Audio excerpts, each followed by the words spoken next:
আসসালামু আলাইকুম গাইজ, আজকে নিয়ে আসলাম ফ্রাইড রাইসের রেসিপি নিয়ে। রেস্টুরেন্ট স্টাইলের ফ্রাইড রাইসটি তৈরি করতে হলে পুরো ভিডিওটি দেখতে হবে। চলুন ভিডিওটি দেখা যাক। আমি এদিকে একটি পাত্রে পানি গরম করতে দিয়েছি। ওর মধ্যে কিছুটা লবণ, 2-1 ফোঁটা সয়াবিন তেল দিয়ে দিব। পানিটা ফুটতে দিব। বলক চলে আসলে আমি এদিকে চাল ধুয়ে রেখেছি, সে চালটা দিয়ে দিব। আমি এখানে চিনি গুঁড়া চাল নিয়েছি। আমার রাইসটা হয়ে গিয়েছে। আমি একটা পাত্রে রাইসটা ঢেলে নিব। রাইসটা ঢেলে আমি কিছুক্ষণের জন্য ঠান্ডা করে নিব। আমি ফ্রিজে রেখে দিব।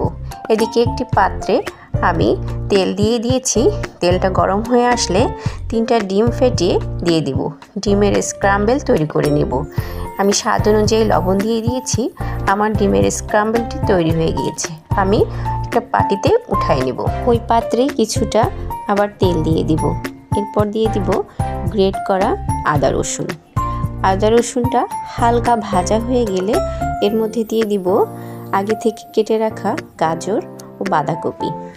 বাঁধাকপি গাজর হালকা নেড়ে চেড়ে আমি এর মধ্যে দিয়ে দিব চিলি গার্লিক সস।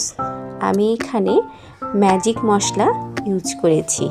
ম্যাজিক মশলাটা দিলে ফ্রাইড রাইসের স্বাদটা অন্যরকম হয়। আপনারা চেষ্টা করবেন ম্যাজিক মশলাটা দেওয়ার জন্য।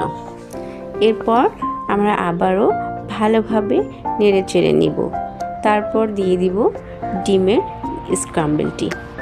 ভালো করে গাজর বাঁধাকপির সঙ্গে ডিমটা আমরা মিশিয়ে নিব। এরপর দিয়ে দিব রাইস। ভালো করে নেড়ে চেড়ে নিব। ভালোভাবে সবগুলো যখন মেশানো হয়ে যাবে, এরপর আমরা দিয়ে দিব ম্যাগি সস। ম্যাগি সসটা দেওয়ার পরে আবারও একবার মিশিয়ে নিব। মনে রাখতে হবে, যখন আমরা ফ্রাইড রাইসটি তৈরি করব, চুলার আঁচটি হাই ফ্লেমে রাখতে হবে। হাই ফ্লেমে পুরো রান্নাটা আমাদের কমপ্লিট করতে হবে।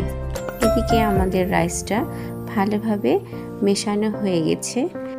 ভালোভাবে মেশানোর পর এরপর দিয়ে দিব সয়া সস। সয়া সসটি দেওয়ার পর আবারও নেড়ে চেড়ে নেব। ভালোভাবে নেড়ে চেড়ে নেওয়ার পর দিয়ে দিব টেস্টিং সল্ট, ব্ল্যাক পেপার ও স্বাদ অনুযায়ী চিনি।